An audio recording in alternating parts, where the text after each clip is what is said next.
আমাদের নতুন প্রজেক্টের ভ্যালের আঙুর গাছটা বাড়তে আছে, আর এদিকে নতুন ডালপালা রয়েছে। আমরা এই ডালপালাগুলো রাখবো না, এগুলো রাখলে গাছের গ্রোথ হবে না। গাছের গ্রোথ করার জন্য আমরা এই 1 পাতা 2 পাতা রেখে আমরা এখান থেকে কেটে দেবো।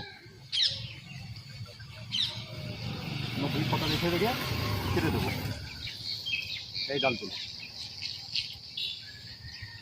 এখন আমরা সব কেটে দিচ্ছি।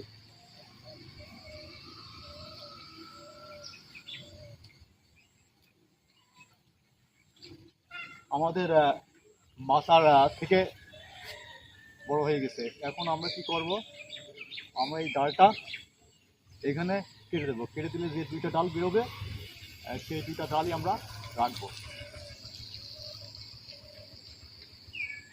আমরা এখান থেকে কেটে দেবো। এখান থেকে যে 2টা ডাল বানাবে সেটা 2টা ডাল আমরা 2 দিকে দিয়ে দেবো। এভাবে আমরা কি করবো, আম গাছে শেপ দেবো, গাছটা সুন্দর হয়।